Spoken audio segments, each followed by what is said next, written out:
because we are sold to constantly. I can turn Mhm, on the TV right now and I'm going to be sold to. mhm. Why is it that when someone is not Nike, not Coca-Cola, not Walmart, you have a problem with it?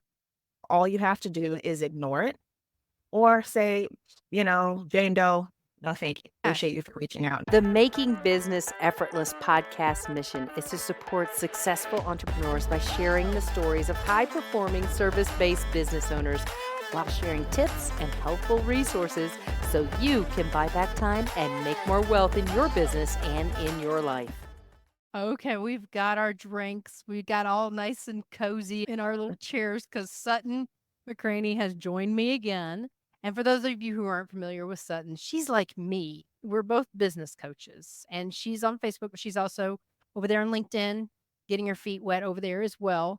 And Sutton, why don't you go ahead and talk about yourself? But today's content that we're going to talk about is some of the things we see out there in social media world, and some of the things we see that possibly is going to be leaving or needs to go. Hello, Leah. I'm happy to be here and I'm doing quite well. Thank you. Hello, everyone who's listening to this now and will be listening in the future. I'm a time traveler, apparently. Just on So this date, this is what we felt. I am a wife, a homeschool mom of four, and a veteran of the United States Air Force. I specialize in helping coaches, consultants, and online service providers leverage the power of messaging and strategy to elevate their visibility, their brand, and their revenue. So, yeah, that's me Yeah, in a that's in a nutshell. nutshell. Yeah. Yeah. Oh, and I'm an expat, been living in Morocco since Yeah, she 2019. Sutton is such a low achiever. I need Cuss to the get my life. crap. You need to get your shit together. I'm working on it. Go. Let's go. Stop serving your country and raising children and running a bomb ass business. You're just dragging ass. But I think it's good to recognize how your genius and what you've done Absolutely. because you are a mama and you're a damn good one. And you also served our country. You were in the military. You're an expat. You've had to learn another language. I mean, that all that stuff wraps into your ability to run a business. But I think where we fail ourselves is when we let reactionary behavior control our business. And I think that some of what we're seeing is that while others not so much. Love bombing. I think that's going out of style Okay. a little bit. I mean, Okay. let's like every single solitary post in a very stalker way is going style. Okay. Like it's okay to engage with people's content, right? It's okay to like it. But I'm talking about those 50 likes in a row in one. Yeah, That's excessive. that's weird. And, like I have a different perspective now, like spending a little bit of time on LinkedIn. Like I notice the effort that people put into engaging on your stuff Mhm. is different. Like people want to have conversations. It's not just, oh, go girl, Yes, right. or posting a meme or something like that. So I think it adds a different layer to this online space and what's possible. Mhm. And I'm doing that a little bit more on Facebook actually, and I'm finding I mean, most of the time because everybody's a little trigger shy, they think I'm trying to coach, or they'll say things like, "Well, if you wanted me to answer a certain way, perhaps you should have asked your question differently." I was like, No. Mhm. I asked my question exactly the way I wanted it to. Why are you not open to talk about it?" And I think we do have a lot of people that like to throw out in the box comments. Even if it's more than that, like when somebody talks about niche, you get how many comments are gonna say, "Well, what you need to do is decide who your ideal person is and what your problem is and the transformation." How many times do we have to have that kind of comment? So I try to have conversations with people, and I have noticed you can find people that really want to have a business conversation on Facebook. So, for Mhm. example, she wasn't a business coach or anything like that. I had this with a couple people, and I just genuinely talked to them about their topic. And suddenly we're having a really great conversation about business and their business. It was on their post. And I think that's what we need to be mindful of. If we really want to create, I mean, LinkedIn should not be the only place where that can be possible. It should not be. Have you done the where you do the like the articles and people can comment on the articles and add to them? Yes. Yeah, that I think is, a great way with LinkedIn because LinkedIn has got that research mind oriented kind of Yeah. And feel to it. you're really able, I mean, I shouldn't say able, but you have a better opportunity to show your stuff on LinkedIn. And I'm Well, gonna, yeah, I know what you're talking about. You can put down your basically case studies a little bit on there. Mhm. Yeah, and people will comment and engage with it. I noticed that. And that's for me, I think that fits you. And I think that's the key is when we go through all these strategies of, let's talk about a coffee chat, let's talk about networking, let's talk about all these key words that we hear all the time. They are what they are. We all know they're sales oriented. We know that. So let's just call it that. I mean, in the real world, I think that's where the disconnect is because, all right, let me stop here. When I say the word commercialism, what comes to mind? I think of something that is sold and marketed on a broad scale. It's no longer a small, "Okay, we're going, global here or to a mass market." That's what I think of when I think of commercialized. And you're Yeah, making a lot of it. so I feel like people on social media are trying to because it can lean that way because there's no real face to face on social media. So we're leaning into the commercialization of social media. So now it's just like any other commercial that comes on. When the commercial starts, you get an idea who it is. If it's memorable, they did something Right. outlandish to make you remember them. I Mhm. mean, even it's even gotten to the point where even my first job ever was in radio. So I'm very familiar with commercialism. We work with the commercialization of the situation because we worked with Chevy and Ford. I mean, come on, if you can't get more commercialized than that, I don't know what. Yeah. But the thing is that the mom and pop shops still had that mom and pop feel, but they were paying for ads on the radio station, right? But they were inviting people to come on down, check out our new assortment of blah, blah, blah, or we're holding a get together and you can try out our new services. We have added big time advertising like Coca-Cola into the mix. And I think it's getting all muddied and mixed up, and we're losing the face to face aspect, the real social part of social media marketing. And that's what you're finding on LinkedIn. Because LinkedIn has always been business minded, but don't get me wrong, you're still going to get hit up in the DMs. It's Right. still going to happen. Right. So, what is your take on with people out there that complain? I've started taking people out. If you want to complain about how social media is, I'm going to take you out of my feed. But in this manner, like getting really mad, so pointed that they lock their profiles or they say things like, if you're going to DM me, I'm going to unfriend you and block you right away and blah, blah, blah. I mean, I've said that before, but tongue in cheek. But do you feel like that? I know that has validity, but don't you feel like that almost attracts more people like that to each other? I think it attracts more people like that to that individual. Or also say this, like, if you have that mentality, having an online business and marketing it on Right. social media is probably not for you Right. because we are sold to constantly. I can turn Hmm. on the TV right now and I'm going to be sold to. Hmm. Why is it that when someone is not Nike, not Coca-Cola, not Walmart, you have a problem with it? All you have to do is ignore it or say, Jane Doe, no, thank you. Right. Appreciate you for reaching out. No, thank you. Like, I think there is the tendency, especially on social media, to make things bigger than what they are and what they need to be. If you're having anxiety or, triggering stuff going on because someone is DMing you about something that you're not interested in, people that are complaining about that kind of stuff Hmm. are not selling. Right. And they have an aversion, if you will, to selling. So I think it's quite telling when you see that kind of stuff in people in the online space. And then you have another aspect of it is people using that angle in their marketing. which I find problematic because I don't think from a longevity standpoint as a business owner, that gives you legitimacy and a leg to stand on. I If think that you your can whole be shtick, a shock, they're trying to be the rebel. But to be the sure, but if rebel, you have to have a different mindset. That's not rebel, that's just bitching. well, that and if your whole shtick is, I'm gonna crap on the way this person is marketing their Uh, stuff. Like for me personally, I'm giving you the side eye. And then also, what else are you bringing to the table?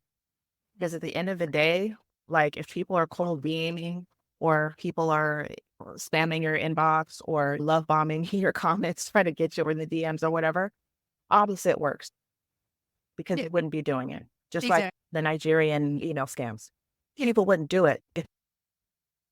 If it didn't work, Yeah, but I just see this trend of let me jump on this and use it in my marketing to that actual leads me people. yeah, well, have you That's ever what I like. read Greg McKeown, Essentialism?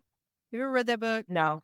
Okay, Mm. so in Essentialism, he talks about basically the same thing that you're talking about, except he takes it on a much bigger scale. He starts talking about this book was written back when Southwest was really, really super popular until it became Oh wow. the dumpster fire it is now. But what he was talking about, and this explains why it became the dumpster fire in a way, because what he was talking about is he was talking about they came out with that new way of doing, business. And Southwest did have this great reputation because it was new. The way that they Yeah. decided to do it was new. And they do things a little differently now. So anyway, he was talking about the way that they originally have done it. And then other airlines decided to try to copy theirs, but still keep some of the pieces. Whereas now you see Southwest doing that. They're taking from like what Delta does and adding it to theirs. But what happened is it fails every time because American Airlines tried to do what Southwest did, and it failed for them because and Eastern tried to do the same thing. And I don't think anybody's ever heard of Eastern, but they tried to do the same thing and they went out of business. Why? Because they didn't understand the vision of the person who was thinking of that process in the first place. So every time I see a coach get on there and say, "This is how I built my business," I want to flip them the bird because one, it's you're telling me your marketing strategy versus the strategy that can work for me. And that's why we get the sleazy feeling. I quit doing strategy calls because I kept answering the same question over and over again. Not that I don't want to answer that question, but I feel like it's a waste of time for my clients to hop on a call with me if I'm just going to have a resource that's already available. In other words, they don't have to wait here's what you're going to ask me. This is my frequently asked questions. It saves us both time. Why the hell do you think they have those on so many websites? Frequently asked questions. If you have more questions, I have an amazing program I pretty much covered the questions that I can answer without you jumping in on and paying for my services, right? Have you ever had an issue with a freebie seeker? Yes. Of course, Mhm. right? There's always somebody that wants the samples when they go to Sam's or Costco. Why do you think they have people standing in the middle of the mall trying to hand you samples and tell you that you need these for your wrinkles around your eyes? Because it works, like you said. But if it makes you feel like that's not the way you wanna do business, look at how people are doing business and ask yourself, "What do I like about that?" Now, I wanna ask you this. Why do you wanna do what you do? Why did you start your business? What's your why? What is your why? My why is freedom and flexibility for myself and to leave an example for my children. They don't have to be on this 9 to 5 hustle, to do something with themselves. Right. And that's what I wanted to hear. That's the real answer. How many people do you get that you see that, "I wanna help people, blah, blah, blah." That's great. Help people, but you gotta help yourself first. You gotta create the life that you're trying to sell here. My why is I had an autoimmune disease, a disability that would not allow me to work in the corporate 9 to 5 world. I needed a more flexible schedule, and I was a single mom who didn't want her son coming home to nobody. That's a big why. And yours is a big why because I know it's deeper than that, than you just saying for my kids and myself and the freedom. I know what you're talking about, right?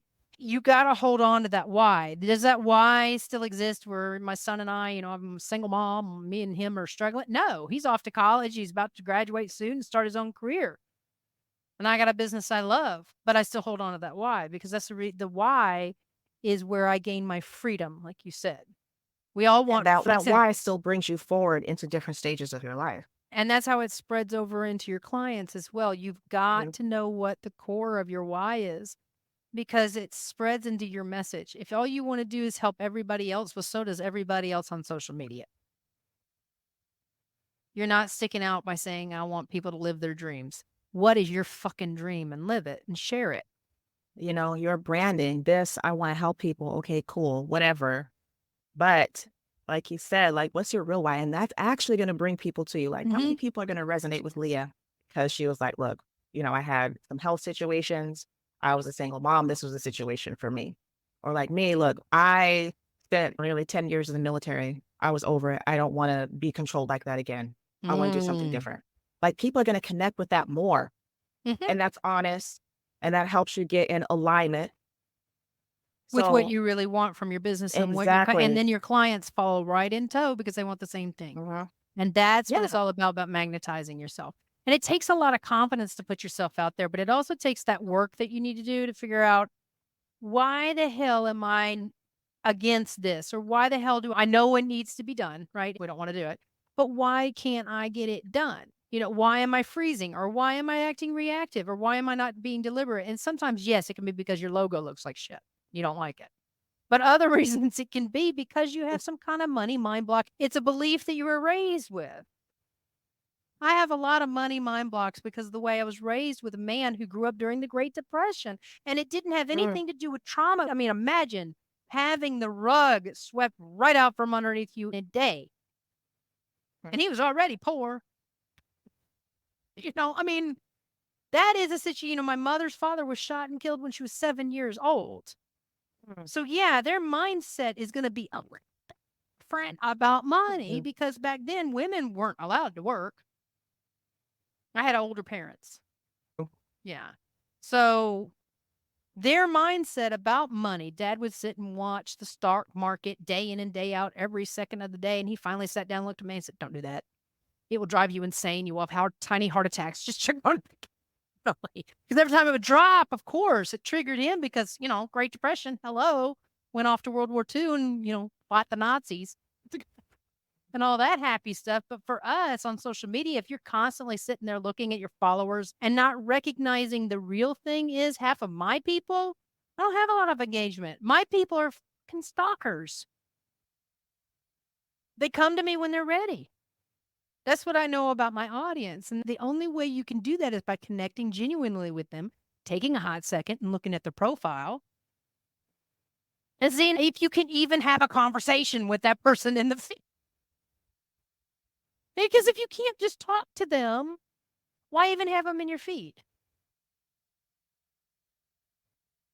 I don't know. There's like so much to get into here. There's so many things we're unpacking today. When we started, you mentioned some things that need to go. Okay. And I just happened to jump on Facebook, I think like last week. Yeah, I And you know noticed. how the feed just kind of catches your eye? It Like, I'm does. not a scroller. I'm recovered from my scrolling, but this Yeah. just caught my eye because it was at the top of the feed.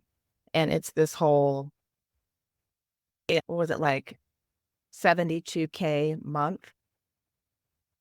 And okay, Okay, go ahead. Tell me. It may have and been I'm two like, different things. okay. I'm like, okay, that's cool. But I know this person. And then when I look at their feed, I'm like, this needs to go. Like, we're still in that, Oh, you mean, are you talking about the people that sit there and show how much money that they have? how much money that they make. Suppose, She did the air yeah, quotes, boys and girls. yeah. I mean, how much their clients make and everything. And I mean, I guess that works for them, but I'm just kind of like, this needs to be phased out, in my opinion, when it comes to I think it's that in the I online think it space. will be though, because our audience is not stupid at all. That's why they're so distrusting because they've seen that. And they're like, I call bullshit. That's why I say your next 10K month. Why? Because I've been able to do that and I've been able to do it with the bulk of my clients. Have I been able to make more for my clients? Yes. But 10K is what I've been able to get for my clients in 90 days. The other coach that I Could. It is possible, but are you willing to put in that kind of work? and time. Can you? No, half of them out there have a job or they've got, like you, 4 kids. I mean, the guy that the seven-figure business that I worked for that made 150K in 1 month, he had a whole freaking damn staff of people working for him. And they worked on Christmas Eve. I didn't, but they did. And he had a staff of over 10 to make that happen. So, do you want that lifestyle? That's what you have to ask yourself. You have to know what you're facing if you want to make 50K a month or even 10K a month. You have to know what you're up against if you want to reach that number. You have to have some clarity about the number that you need for your business to sustain itself and to sustain you, yes. But if you focus on that, you won't get there.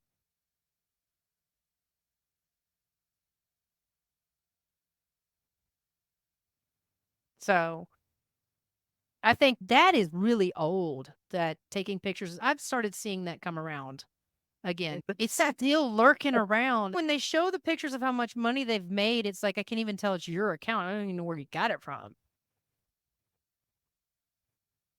And I used to have people back in the day, I mean, years ago, they would ask me, they would go, "Show me your bank account." Oh, fuck you. I'm not showing my bank account on social media. You think I'm an idiot? Here's my bank account with its number. I mean, seriously, no. And where it's located. Right. It's just, yeah, it's really strange. So, I don't see any of the, I mean, you have to think to yourself, do lawyers, I love this. Lawyers that are good lawyers, you don't see them talking money at all. They really don't talk money. The They good don't need ones to. don't when they're talking about serving people. They talk They about don't. what they can do for you and decide if they even want to mess with you because they got to decide what's in it for us too, right? But then there's the ones like Saul Goodman. This week only, non-contested, $600. I mean, Yep. those have to go. They have to go.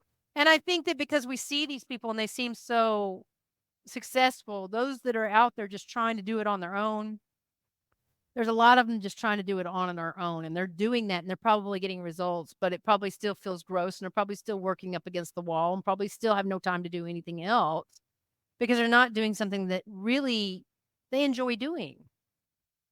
One of the most successful places that I've ever been at recently is a horse barn. And he said, I don't work. He's up at the crack of dawn doing his job, working those horses and training other people's horses and breaking horses and the whole 9 yards, and then goes to bed at night going, I didn't do anything for work. But he's getting paid. So you have to reach that space in your business where I've done it. You finish the day and go, no, I'm done. What do I do Yeah. now?